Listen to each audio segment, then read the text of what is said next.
Welcome to Curiosity Cake, the podcast about ideas for people with curious minds and big appetites. I'm Lee Delaney. I've made it my mission to bring you a feast of ideas across science, technology, humanities, society and culture and more. Each episode, I'll be talking to an expert from academia or industry to find out about their work and what we can learn from it. If you like what you hear, please tip generously by telling your friends and leaving a review on your podcast platform of choice. On this episode, we're getting advice on how to eat well and recognise bad nutrition guidance with Maeve Hanan. Maeve is a registered dietitian with first class honours from Ulster University. She has experience in NHS settings and runs her own private practice, Dietetically Speaking, which offers nutrition services to individuals and businesses. She's a health writer and has just released a new book called Your No Nonsense Guide to Eating Well. She has also written for a number of magazines and blogs and acts as a consultant on nutrition for online and print publications. This episode is one of 3 being published on the same day, so do check out the other 2. But for now, get yourself a cup of tea, grab a fork, and dig into a slice of curiosity cake.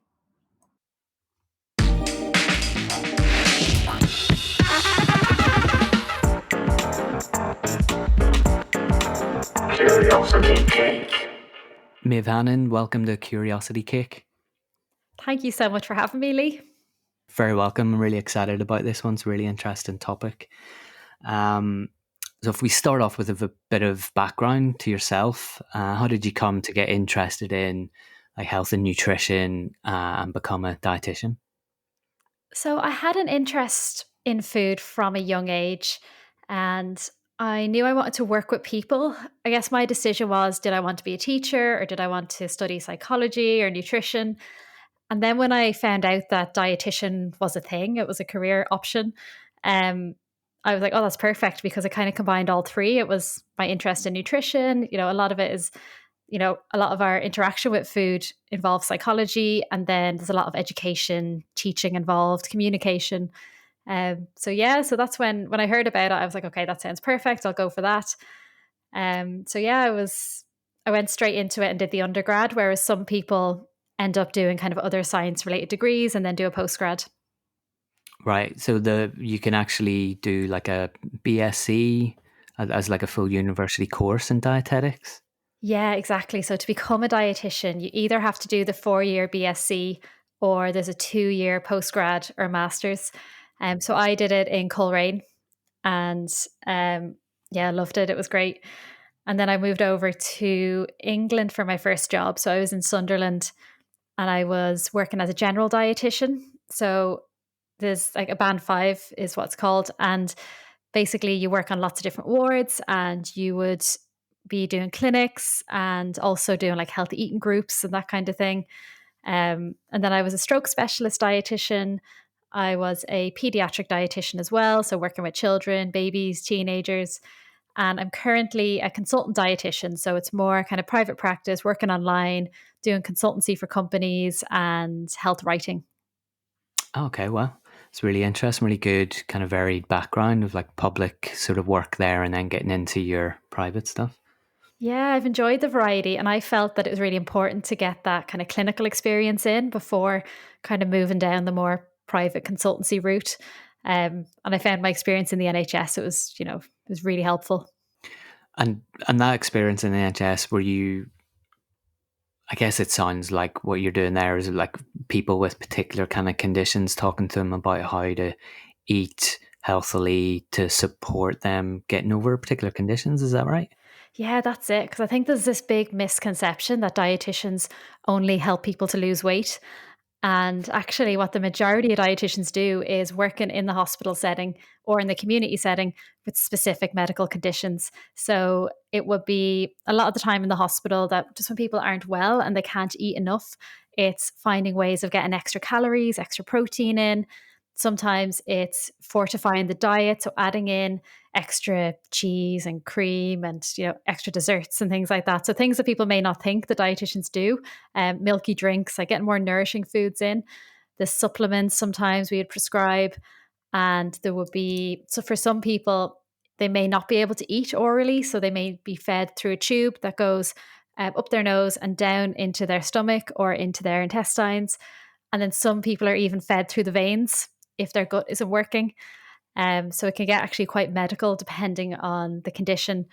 And then sometimes it's maybe someone's had like a gastric surgery and they need a special diet, or it could be related to wound healing or diabetes, or yeah, it's really kind of specific cases. So it depends what your specialty is and what the conditions are that you're working with.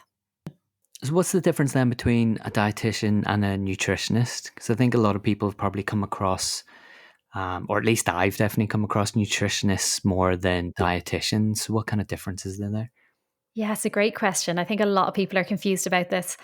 So, dietitian is a legally protected term, and it's actually the only protected term for a nutrition professional, whereas nutritionist isn't protected. So, literally anybody can call themselves a nutritionist.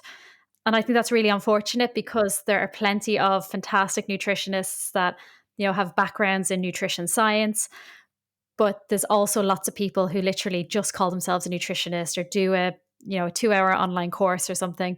And it can be hard then to tell the difference. You have to dig a little deeper to see, what has this person done in terms of training and what's their experience. So I do think it's really confusing for the public. And in terms of a way of remembering it, I quite like the way Dara O'Brien described it. So he spoke about dietitian versus nutritionist. It's like dentist versus toothologist, because dentist is this kind of legally protected term, whereas toothologist isn't.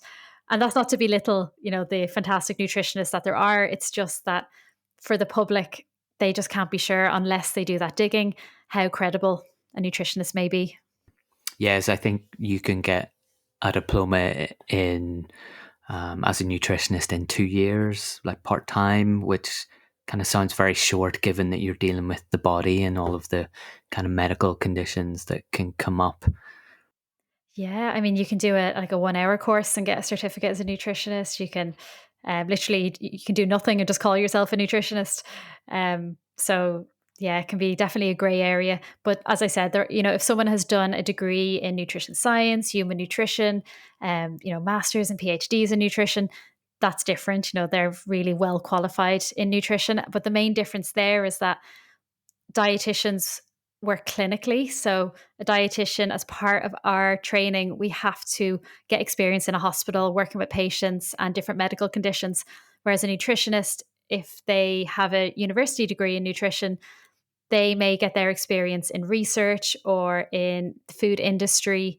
So, it's generally not the clinical side of things.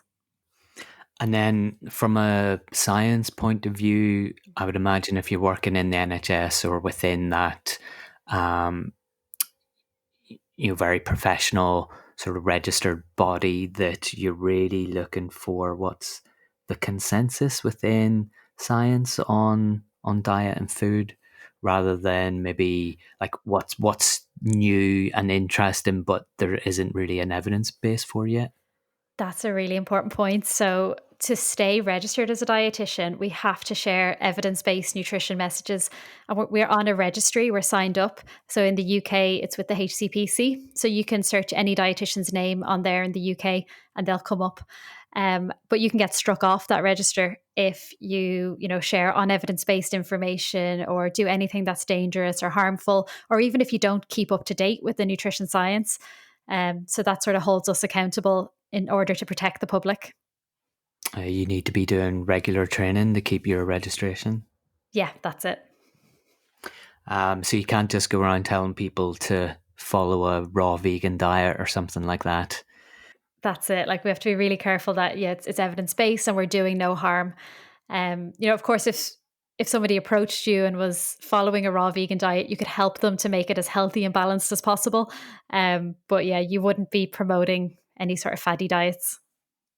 Okay, so how often do you find that people come in and they're maybe trying something that isn't the kind of set recommendations for diet? Is that quite common? Yeah, it is definitely. The thing I would see most commonly is people on very low carbohydrate diets. And I guess that comes from a lot of the stigma that surrounds carbohydrates at the moment and people being, genuinely kind of a bit worried or scared of carbs almost. Um, so that's probably one of the major ones. And then also, I mean, most people don't eat enough fruit and veg, so they're not following the guidelines anyway. I've got to hold my hand up, admit to doing the low carb thing myself as well. Yeah, I mean, different things work for different people. But if we're talking about the public health evidence based advice, it's that about 50% of the diet should be made up of carbohydrates. And that's to promote, a good intake of fruit and whole grains and, dairy and all these different foods that contain carbohydrates. Yeah. Well, we can get into some of that detail in a bit, but one of the things I find really interesting with diet and nutrition is that people can follow a particular way of eating, like keto, low carb, and it becomes almost like a religion. Like people will,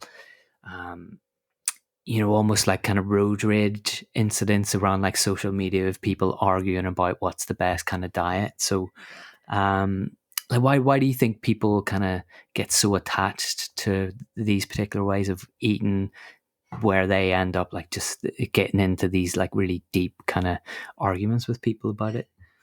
Yeah, I think you're right. It's such an emotional topic for a lot of people, and it is very tribal. And I think that's a really accurate sort of description that for some people it is almost like their religion.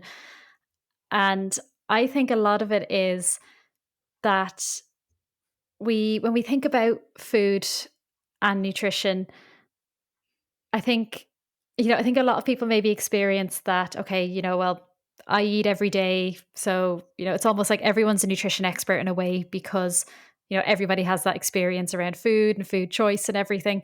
But actually, nutrition science is really complicated. And of course, everybody is the expert in themselves and their own experiences. But when it comes to nutrition, there's so many um, anecdotes and sort of n equals one type examples where, my friend did this, my neighbor did this, it worked for them. Whereas what we really need is, high quality, large studies to show us whether it's actually evidence based, whether this is a kind of a once off occurrence or is there actually something more behind it. But yeah, and I do think it's something that I guess, we all do so frequently throughout our day. And if we make a food choice around, I choose to eat a certain way, I think it's quite natural to feel that, okay, I'll find a community around that. And especially in the online space. And I think that's where maybe a lot of people get quite passionate about a certain way of eating. It's like the group think, which I guess makes sense Yeah. when you're um like I've tried being vegan and vegetarian and then keto as well, and they're quite technical kind of approaches, aren't they? So if you're vegan, you've got to make sure you're getting all the different kinds of proteins. There's the B12 issue, and then with keto, like you've got to keep on top of your electrolytes. So you need that kind of community around, I guess. Yeah, that makes sense. Um, and then in terms of studies, I guess you really also want to see studies that are following people over a longer period of time. Yeah, that's it. I mean, really, you want a combination of different studies. Um, but when it comes to diet, we do want to see the longer term effects. And that's one of the issues where it becomes quite difficult with nutrition science. Because if we want to find out about something and we want to know about the long term effects, we either have to look at observational data from the past or we start a study and you may not have the results of that study for 10, 20 years.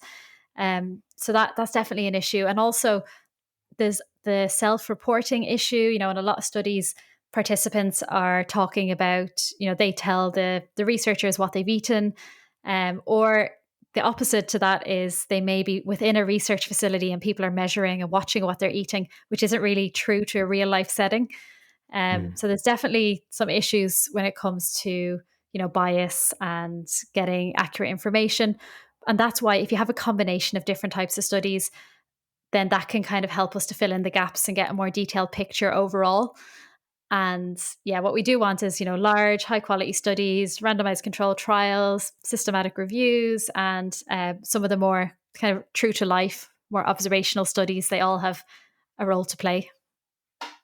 Yeah, there's a lot of arguments. You see people making a point and then they quote like one study to back up that argument, thinking, well, I'm using science here in some way. that's not quite how science works. No, exactly. It's about, the full picture and the all the different studies and, the positive and negative results and painting that overall picture. So, how would you recommend for people then to be able to follow the science, be able to follow guidelines, and cut out what you call the nutribollocks? Maybe you can tell Yeah. us what nutribollocks is, and then give us your tips for being able to spot it. Absolutely. So nutribollocks is this term. It's I think it started out on Twitter, but basically it's just nutritional nonsense. But it rolls off the tongue well. Nutribollocks. So basically, it's this nutritional nonsense that is faddy, unscientific, extreme, or harmful. And I have on my website, so actually I haven't mentioned it yet. I run a website called dieteticallyspeaking.com, and I have social media channels related to that. So I'm at Dietetically Speaking on Instagram, for example. Um, so I have a nutritional nonsense detection kit on my website, and it's 3 steps to try and figure out, if you hear something sort of extreme or if it sounds a bit too good to be true, how do you start to analyze that? And the first step is thinking about who's spreading that message. So, is the person actually qualified in nutrition? And because there's so many people that, I mean, they may actually seem like, okay, well, this is a doctor or this is, some sort of scientist, it seems like they know what they're talking about, but they may not actually have any training really in nutrition itself. So it's looking to see, are they a registered dietitian? Are they a registered nutritionist? That's something I didn't mention actually when we were talking about nutritionists. There is a voluntary register of nutritionists in the UK with the Association for Nutritionists, and they have to, follow high standards as well in terms of being evidence based and keeping up to date with the science. So that's another way of seeing if somebody is reliable in terms of nutritionists. Or seeing does somebody have a university degree in a nutrition related topic. So that's kind of the first thing to think about. How reliable is this source? The second thing then is, are there any red flags jumping out at you? And I have a list of red flags, but really it's anything that it seems extreme, seems too good to be true. If it's cutting out food groups, if it is, promoting lots of supplements, if it's promoting non-foods, or if it's saying that, you'll get these really extreme results, like you'll lose 2 stone in a week or something like that. Any of those really would be a red flag. And then the third thing to think about, and the most important thing, is the actual evidence base. And that obviously can be the most difficult thing if you're not trained in nutrition science. But it's thinking about some of the basics, what's the studies that are being referenced here? How big are they? What type of study are they? Has it been done in animals or in the lab or in humans? Has it been peer reviewed? So, if a study is just released but no other scientists have kind of reviewed that, then that's generally less reliable. So yeah, you can have a look at that blog post for more information. But they're my main tips for trying to sort of spot and identify nutribolics. And you mentioned they're non-food. So, Mhm. what would a non-food be? So it would be like cotton wool diet, charcoal diets, urine Whoa, whoa, diets. whoa! Hang on, cotton wool diet. What's this? Yes, I've heard of all sorts of diets, but this yeah, it's one I've not absolutely heard of. mad.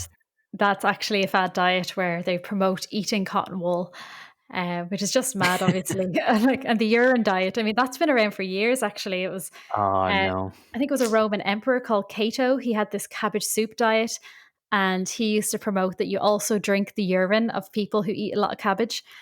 So that one's actually been around for ages. So that's what you're making the soup out of someone else's urine as well, adding some extra Probably. cabbage in. Yeah. That's I've heard of the cabbage soup thing, but not with the Mhm. urine. Um, so with the cotton wool, how does that work? Is it well? I mean, obviously it doesn't work, but Yeah. is the idea that it's because you're filling yourself with cotton wool that you're getting full up and not hungry? I think so. And then well, that's so disordered. If somebody, came into me in clinic with that, I'd be like really, looking at the motivation and, talking about, it sounds like this would be a risk for an eating disorder if somebody was going to those extremes. Okay, so what are your tips then to follow a healthy diet and to eat well and to live well and have all the the energy and health that you want kind of over your lifetime to do all the things you want to do with your life? Yeah, so this is something, It's quite a I small go question, really, isn't it? yeah. So obviously I'll give a kind of a summary, but obviously it is quite a big question as you're saying, and it really depends on the individual as well. I do go into this in more detail in my book, which I've just released as well. So I have 10 no nonsense tips for eating well. My book is all about your no nonsense guide to eating well. So if we think of some of the most important tips, really, there's so much evidence for having a plant based diet. And when I say plant based, I don't mean plant only. So it's not that everybody needs to be vegan. It's that most of us would benefit from eating more plants and less animal products. But then animal products, are really nutritious as well and contain important nutrients. It's just most of us need to kind of rebalance that slightly. So really, adding extra fruit, veg, whole grains, nuts, seeds to our diet, there is a lot of evidence to support that, and especially if it's varied. So if you're getting a good variety of different types of plant-based foods, there's more evidence coming out that that's really beneficial for our gut and the diversity of gut bacteria that we have. But then also in terms of getting enough fiber and lots of all the vitamins and minerals and antioxidants and everything that we get in those plant-based foods. So that would be one important thing. And if you're sort of taking that, if you're trying to think about that in a practical way, if you're looking at your meal, at least a third or possibly a half of your plate should be covered in fruit, veg, or salad. And then about a quarter of that plate would be carbohydrates. And hopefully that would be a whole grain version most of the time. It doesn't need to be all the time. And then about a quarter of the plate being your high protein food. And then adding some healthy fats as well. So a smaller amount of healthy fats. There's another way of thinking about portion size, which I go through in the book as well. It is the handy portion guide. So there's different ways of approaching portion sizes. So there's the kind of intuitive eating approach where you focus on your internal signals of hunger and fullness. There's the handy portion guide, which is, your clenched fist is your portion of carbohydrates. The palm of your hand would be your portion of meat.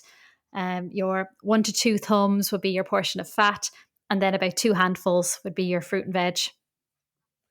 Yeah, that's brilliant. I really like that hand size idea of portions because it seems very, obviously you take your hand everywhere with Yep. you, so you've always got it on hand. It's handy. It is very handy. But it also seems there's something that seems, I don't know, and maybe this is nutribollocks, but sort of intuitively right about that idea that you can use your hand to size up the amount of food. Yeah, that's it. And because it's all different. I mean, so like a child's hand is their portion size and an adult's hand is their Yeah. portion size. And again, it's all rough. There's going to be days where you need a little bit more or you're not quite as hungry. But if people are looking for almost like the stabilizers to sort of, start out and just make sure they're getting roughly what they need, it can be a really helpful place to start. And then for more individual advice, you can get advice from a dietitian. But yeah, I think it's a good place to start for a lot of people. And what kind of foods would you advise people to try to avoid, or do you advise people to avoid anything? I don't advise anybody to avoid anything unless they're allergic to it or unless they just hate it and really don't like it.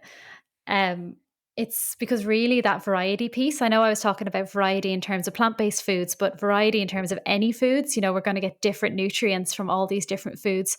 It's really important. And then the enjoyment piece is really important as well. So that ties in with our relationship with food, and it's all so connected. And then there's the issues with restriction that for many people can lead to possibly binge eating or possibly becoming obsessed with healthy eating, which can become a type of eating disorder in itself. So, really, it's about having that balance, that flexibility. That's something, again, that I always encourage.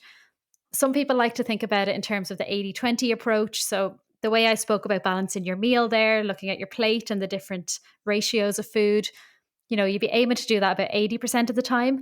20% of the time, it's totally fine to enjoy what I would call the sometimes foods.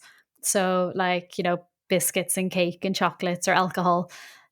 So, those, because I quite like the saying, even if it doesn't nourish the body, it can nourish the soul. And that's, quite important as well. And is that your concept of food realism? Yeah, so this is something again I chat about in the book. I have a whole chapter on it. And really it is related because food realism is the opposite of being a food perfectionist. And a food perfectionist is, feeling like really anxious about the food we're eating, feeling it has to be perfect or it all has to be organic or, I have to cook everything from scratch. And it's just not true. And what we need, you know, what can help a lot of people is what you want to get to a point where food complements your life rather than dominating your life. Because I think a lot of us, we can sway between, some people call it kind of diet land and donut land, where we're feeling like we're on top of the world and we're trying to be really good, and then we fall off the wagon. And a lot of people kind of jump back and forth between that. But there's such a happy medium to be found when you're kind to yourself, you allow yourself to eat the foods that you like, but you also nourish your body with, a lot of these other really healthy foods. So, your everyday foods that I mentioned, like your fruit, veg, whole grains, your high protein foods, dairy or dairy alternatives for vegans, and your healthy fats. Mm. So I suppose there's no point following the absolute best diet that has the best science behind it for losing weight or longevity or health or whatever if you can't comply with it over a long period of time. That's it. And it's actually a myth that there's just one perfect diet that suits us all. So, I mean, obviously, I've been talking about some broad strokes of, what we should aim for most of the time, but always have an element of flexibility with that. They're, two people, they have totally different requirements, they have different metabolisms, different things going on emotionally in their life, and all these things, and even different finances, that all impacts our food intake. And what works for one person doesn't necessarily work for another. So it is individual, although there's some broad strokes, to try and bear in mind. That's why I was saying, possibly in your case, maybe low carb actually just does work really well for you. And as long as you're having a balanced diet and you're feeling well, then there may be no issue with that. But maybe someone else, especially if they've had a history of an eating disorder, you definitely would not want them to be eliminating a whole food group. So there is that element of individuality. If we are talking about the longevity piece and kind of optimizing health, the best evidence we have is for the Mediterranean style diet, but it's not even a diet. The Mediterranean diet, it's actually a lifestyle. It includes socializing, it includes exercise, it includes, enjoying kind of local seasonal food and relaxation. And basically the way I spoke about there, balancing the plate, it's that kind of eating, but there's always that flexibility there. So, it's not to say that even that approach will suit absolutely everybody. It's just that's the approach we have the most evidence for in terms of reducing the risk of heart disease and cancer, type 2 diabetes, these kind of chronic conditions. I don't know about you, but I'm not sure my pasty Irish skin can cope with too much of a Mediterranean lifestyle either. That's it. And actually, it's a really good point because we often talk about the Mediterranean diet, but there's been similar dietary patterns in different parts of the world, which have had similar health benefits associated with them. So, the Nordic diet, which again, it's high in like oily fish and plants, and for them, it's rapeseed oil rather than olive oil. And the Okinawan diet, so the small island off the south coast of Japan, which has the longest life expectancy, or it used to. I think that's actually changed, but it's very But they're similar. always up there. They're always mentioned in Yeah, the longest lives kind of studies. exactly. Yeah. So again, it's this mainly sort of plant based diet, but not plant only diet. And the Okinawan diet, it's all about community and socializing, and having some physical activity. So it really is. It's zooming back, looking at the full picture of, overall health, lifestyle, and happiness. And is there something there about maybe processed versus whole foods? It seems like a lot of the arguments um, around different ways of eating, that there's still something in common where vegetarians, vegans, whoever are still generally supporting the idea of as much as possible eating whole foods. Yeah. So, I mean, when we're talking about whole foods, what we're really talking about is generally a lot of those foods the everyday foods I mentioned, like your fruit and veg, and like fish and meat, and like dairy and things like that. But the whole processed foods have been kind of overly demonized as well. And that's something I do talk about in the food realist chapter of the book. And that's because, I mean, different processed foods have different nutritional qualities. So if we think about like whole grain bread as a processed food, like milk and yogurt actually are processed foods. Most of our foods, like even if you chop up a pear, that's processed because chopping is a type of processing. So I guess I may be nitpicking a little bit, but um, we don't want to fear processed foods too much because they can play an important role in our diet. And especially if we're busy, and it's unrealistic to cook absolutely everything from scratch. Things like frozen fruit and veg is really helpful, or, maybe ready made hummus, or, yeah, like natural yogurt. A lot of these things that are actually processed foods can play a really important role within a healthy diet as well. So I think what we're talking about a lot of the time when we're thinking of processed foods, it's those processed foods that are high in salt, fat, and sugar. And it is true that most of us will benefit from, eating less of those foods or eating them in smaller amounts. But again, they still play a role in a balanced diet. They can absolutely be included. It's just we want to be having them in smaller amounts. Mm. I think there's a really interesting idea there of the palatability of particular Mm. foods, in terms of we can really now develop foods that are high carb and high fat at the same time, which seems like your body's like getting so excited about, yes, give me all of that. Uh, manipulating our kind of evolutionary drive to make sure we've got enough for times when we don't have any food around. That's so true, because there is a little bit of a mismatch in terms of our biology and our environment at the moment, because yeah, we're naturally drawn to sweet foods. Breast milk is sweet, non-poisonous berries and are sweet. So all these kind of safe foods, and some of the first foods that we're exposed to, or our ancestors would have been exposed to, are sweeter foods. And we do need, like, salt is essential for survival, but now it's just salt is added to so many foods. And yeah, same with obviously carbohydrates and fats. They are really palatable, and it can be easy to, I guess, overdo it. And that's where I do really like bringing in the intuitive eating approach, because if we think about it, these foods, if we put them on too much of a pedestal, it can make them seem more attractive as well, to seem like, oh, I'm bad, I shouldn't be eating this food. But it's such a myth that foods are good or bad. This it's either your diet is balanced or it's not. It's, if you have a really well balanced diet and then you eat a donut, that doesn't unbalance the rest of your diet. But if you're eating donuts every day for a week, obviously that's not a balanced diet. So it's still about that bigger picture. So, Maeve, one of the things you've mentioned quite a few times there are fad diets. Could you tell us what is a fad diet, what constitutes a fad diet, and what would be your top 4 or 5 fad diets to watch out for? Mhm. Okay, good question. So, in terms of what is a fad diet, it's basically an unevidence based diet, that's usually quite extreme. So, it kind of brings us back to that nutritional nonsense detection kit. So, any diet that kind of meets the criteria of, some of those red flags, or does not having good evidence to back it up, I would constitute any of those as fad diets. And then in terms of my top 5 fad diets, so these probably aren't in order, because it can be difficult to choose which fad diet I hate the most. But I would say carnivore is one that definitely springs to mind. This is a diet that encourages people to eat only meat, and I think they're allowed to maybe drink bourbon as well, smoke cigars, I think. So it's really unbalanced, unhealthy advice. And it's, in terms, if we're thinking of it nutritionally, so, there are, red meat is a very nutritious food, but we are only supposed to eat it in small amounts. So up to about 3 portions per week, a portion being about the size of your palm, as I said earlier.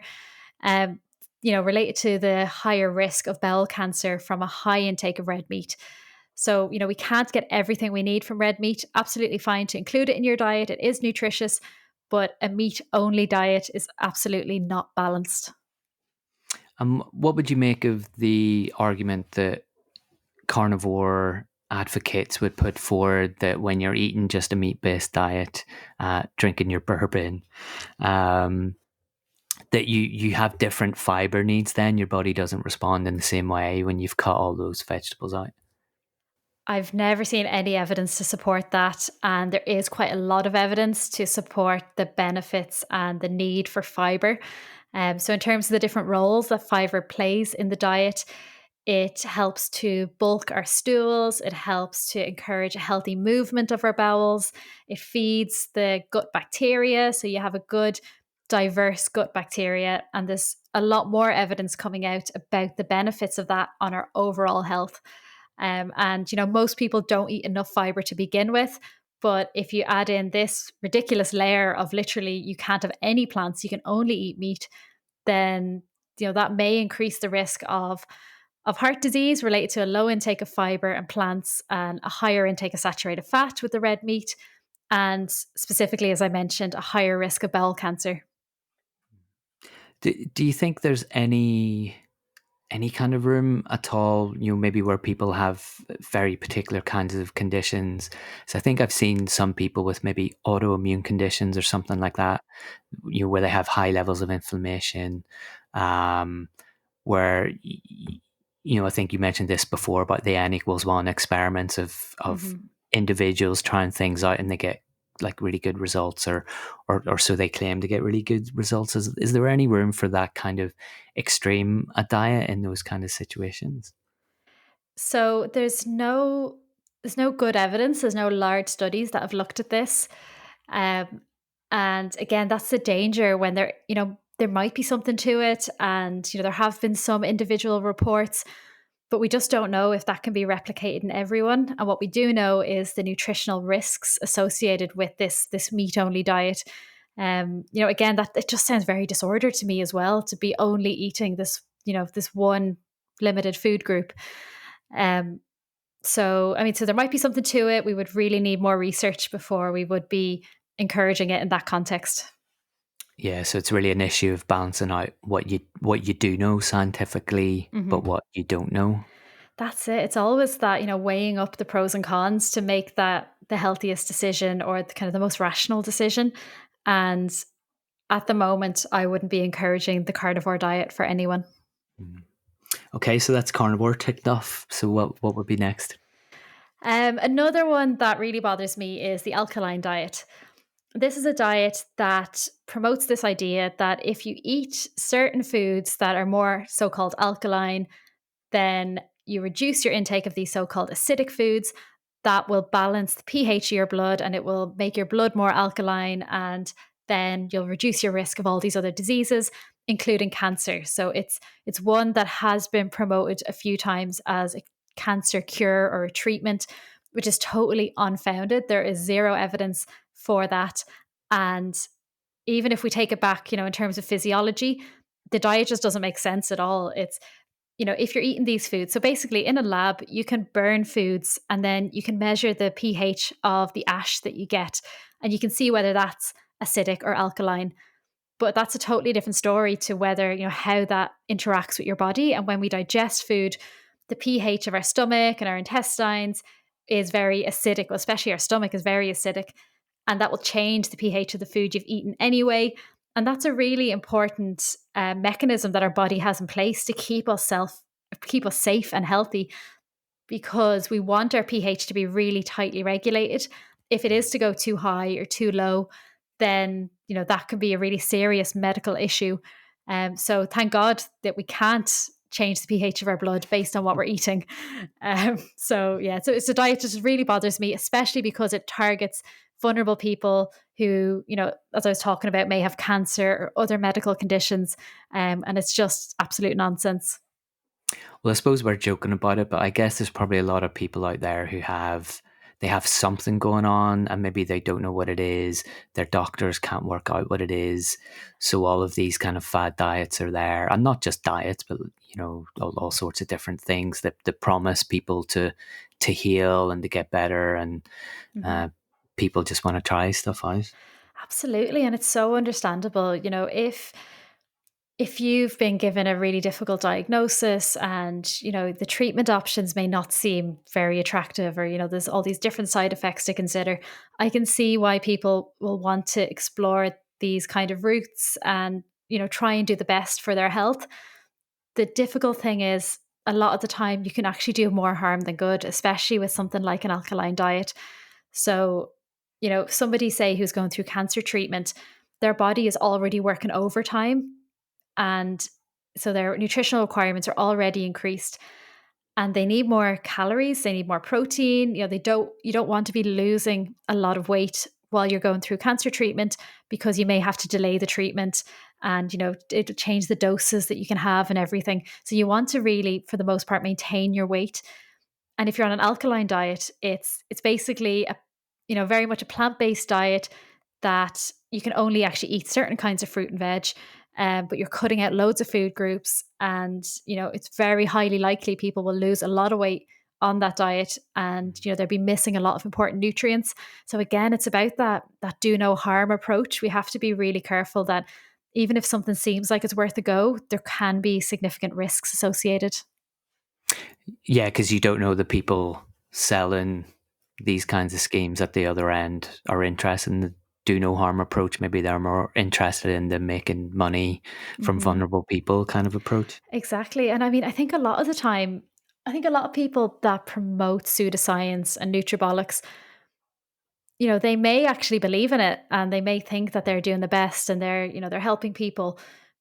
So it can really come from a place of ignorance, but it's just not good enough at the end of the day. We have to be protecting vulnerable people, and getting these clear messages out there that these diets are harmful, and that it's important for people to follow the advice of registered health professionals.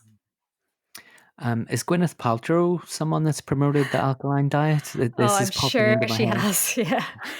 Oh, she is like the queen of nutribollocks. Um, so Excellent. she's delved in all sorts. And that's the thing. So again, people, you can see why, if you see this celebrity who seems really happy and healthy and successful and attractive, that why people would want to replicate that, and why that seems like a good idea. But again, she would have a whole team around her. And Mm. and even without that, we don't actually know like her blood test results and her health status. We're just kind of going off what we see. Yeah, and she doesn't have a real job that, stops her Hmm. from being able to work out for a couple of hours every day, or, Yeah, she probably has like her own chef that makes her food for her. yeah, that's it. So you could totally see why people would want to, why people are drawn in by that. And it's the same with the Kardashians when they're promoting these like ridiculous weight loss lollipops and things. But or even last week, it was Gemma Collins with this skinny jab. I don't know if you heard of that. It was I this. haven't heard of this, and I'm not sure I even know who Gemma Oh, Collins is. oh, she's a Made in Essex star. All right, okay. Yeah. So basically, yeah. So it's this like so with the skinny jabs particularly, it's a treatment for type 2 diabetes, and it's sometimes used in weight management under close medical supervision.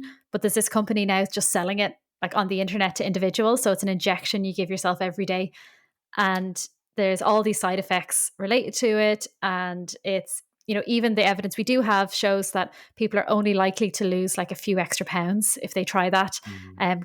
as compared to just a general balanced healthy approach. So again, weighing up the pros and cons, it's really a dangerous thing to be promoting just to the public. So it's a really big issue, this celebrities promoting all these different kind of nutritional supplements and advice, and they're not trained. It's the analogy I quite like is, would you be happy if Gwyneth Paltrow was flying your airplane with absolutely no training? I'd say most people wouldn't be, but then a lot of people are happy to take health or nutrition advice from her. um, so I think we need to refocus really. I like that. That's a brilliant way to put it. Okay, so your next fad diet.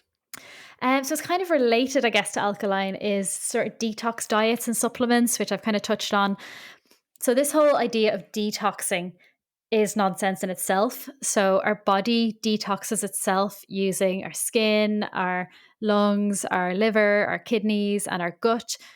There isn't any specific foods or supplements that we can take that is going to detox, unless you've had, like an overdose, and you have charcoal in a medical context. That's probably the one way. That's a one specific medical form of detox.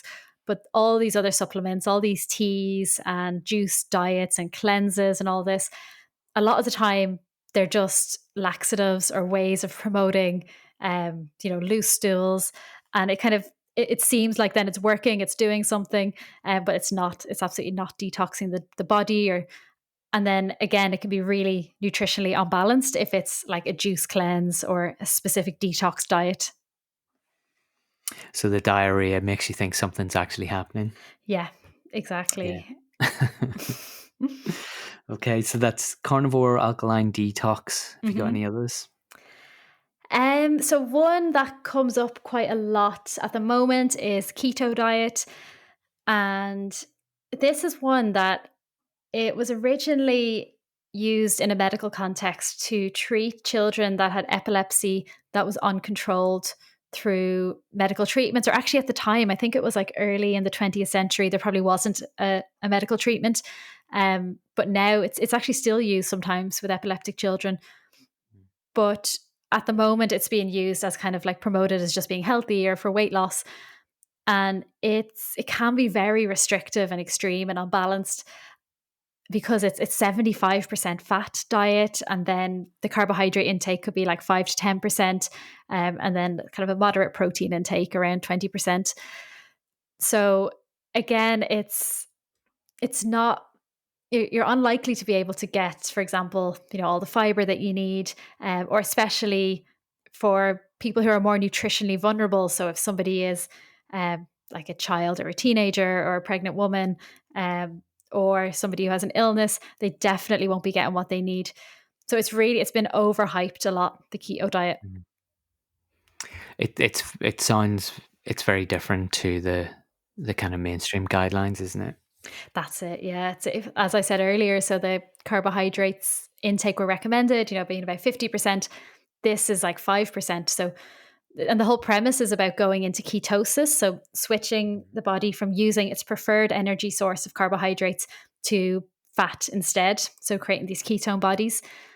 And you have to be eating so few carbs to actually keep your body in ketosis. Like you eat a banana, then you're out of ketosis.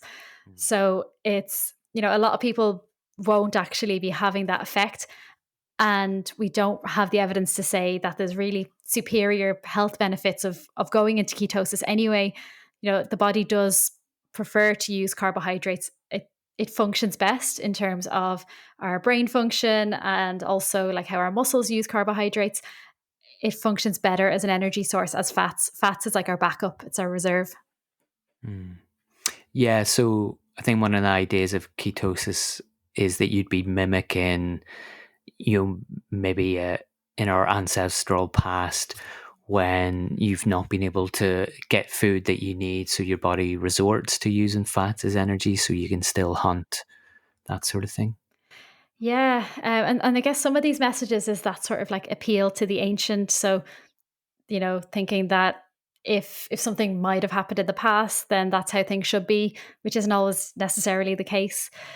Um, I mean, it's great that we have that as a backup source, and it will be something that happens time to time, even if you're just following a normal balanced diet. But it's not the case that, for people who just normal healthy people, don't need to be in ketosis constantly to be Mm. healthy. And also then the side effects. So like keto flu has been reported, which Had is that one. where, have you heard of that? I've had it. Oh, you've had it, right. Okay. You could probably tell me more about it I've then. I've done this one. Yeah. What was that like for you? um, it didn't last too long for me. So it's really around your body adjusting to, like you're saying, the missing the carbohydrates for fuel, getting used to using fat, but you need to watch your electrolytes then, because you're when you do that, you're getting rid of a lot of water from the body, so you're urinating a lot. So supposedly the keto flu is from that imbalance in your electrolytes. Yeah, that's it. And I mean, a lot of people would report symptoms like fatigue and be more prone to maybe colds and infections and things. And just the impact on the immune system as well. Especially because following a keto diet, people may struggle to get enough calories in. And especially for people who are active, and especially for women in particular who are active, not being able to have enough calories means the body can go into this kind of semi-starvation mode where it will slow down different mechanisms in the body. So your immune system may be dulled. Your reproductive health is the main one. So a lot of women will lose their period, for example, when they're not having enough calories. So it's the body trying to conserve energy because it's just not getting enough energy in the system. So that may be part of it as well. Yeah, again, it's there's a bit of a conflict there, because keto would maybe be part of the ancestral health movement that appeals Mm. to that kind of evolutionary development of how we would eat and move. But then that technical side of it, of you have to know about electrolytes and balance that. You have to know that you have to eat the same amount of calories so that you're not entering starvation mode. That Hmm. doesn't quite fit with the idea of it as being a kind of naturally instinctive thing. Yeah, that's a really good point. If you have to be like logging and tracking and measuring all these things, our ancestors definitely weren't doing that. Um, Yeah. so that's a good point. Yeah, they didn't really have iPhones with chro- chronometer and things like that, did they? Yeah. So I'm going to throw in a special request for one, and Hmm. that's raw vegan. Just because I've tried that one and that was horrible after the initial exciting day or two, where my body I think was so full of like fruit sugar that it was just really excited, and then a big crash. Hmm. Yeah, that's a really good one to mention, actually. Again, really restrictive because it's a vegan diet, and vegan diets can be healthy and balanced. You just need to be well planned out and you need to take certain supplements. But raw vegan, it's the next level up. And a lot of it is it's just raw fruit and veg. Um, so yeah, it's very restrictive and very extreme. One of the things I find with nutrition and health is that there's a lot of people around the internet writing about nutrition. So I was just wondering, are there particular people that you follow that you would recommend other people check out? Yeah, definitely. So I'm just trying to like mentally go through my Instagram feed. Um, so the Nutritional Advocate is a great one to follow if you're interested in nutrition science in a bit more detail. So he's doing a PhD in nutrition and he has a background as a lawyer. So he's just very analytical the way he looks at things. So he's a great one to follow. So the Nutritional Advocate. Another one who's really good is Pixie Nutrition. So she used to be called Plant Based Pixie, and she's just got an interesting story that she started out in a more kind of faddy, restrictive way, and then she studied nutrition and saw the light. And she's really good at calling out nutribollocks, and her content is great. Some other ones I'm thinking of would be the Rooted Project. They have written a book called "Is Butter a Carb," which is brilliant. It just goes through. It's a little Mean Girls reference, but it goes through. Yeah, just like a lot of the topics we've spoken about today, and just really kind of what you need to know in terms of nutrition, and it debunks a lot of myths as well. Um, so that's Rosie and Helen, two dietitians from the Rooted Project. Some others I'm thinking of around the kind of the intuitive eating space, which I'm interested in as well, would be so like Laura Thomas, PhD. She runs the London Centre for Intuitive Eating. Um, and some others I follow again on Twitter. The Angry Chef is very good, and he has two books as well. What's he angry Um, about? he's angry about nutritional nonsense as well. Okay. So he's a chef, but he works with a dietitian called Captain Science. She has this kind of alias, and yeah, he's just very focusing on the evidence, and he's just very compelling to read. He just writes really well and is good at storytelling. Um, so so yeah, they'd be some of my favorites. Other ones I'm thinking of in terms of like dietitians would be Nick's Nutrition. Um, and again, I'm trying to think who else do I follow. Nude Nutrition is another one I quite like. Um, That sounds so yeah, if interesting. people follow me on Instagram, like from time to time, I'll do shout outs and I'll, share lots of accounts. I'm at Dietetically Speaking. Maeve, that was absolutely brilliant. Thanks very much for being on. Thanks so much for having me on. That was fun. It was really fun, really interesting stuff. Do you want to tell us about some things you're doing before we finish? Yeah, so I've kind of mentioned some of this already, but I've just released a book called Your No Nonsense Guide to Eating Well.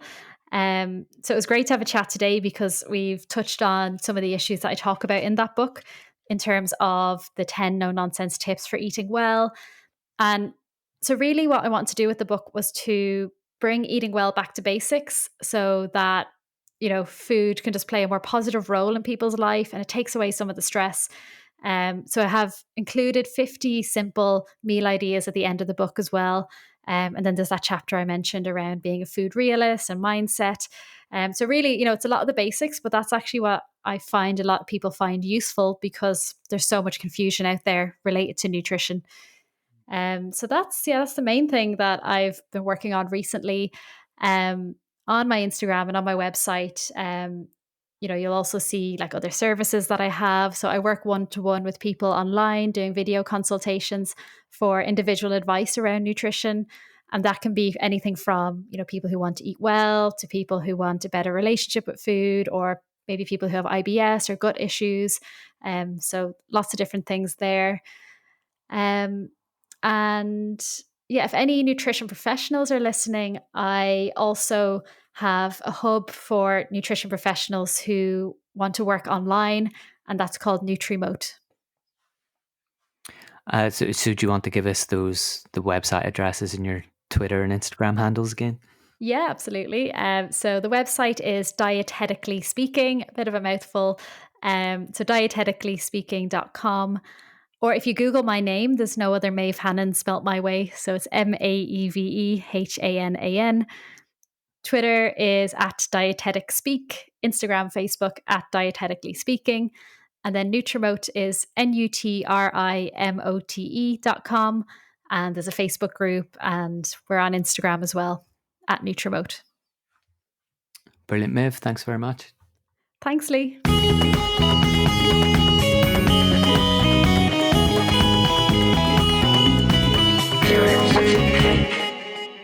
I hope you've enjoyed this episode. You can find out more about the podcast and upcoming episodes at curiositycake.co.uk and on Twitter at curiosity_cake.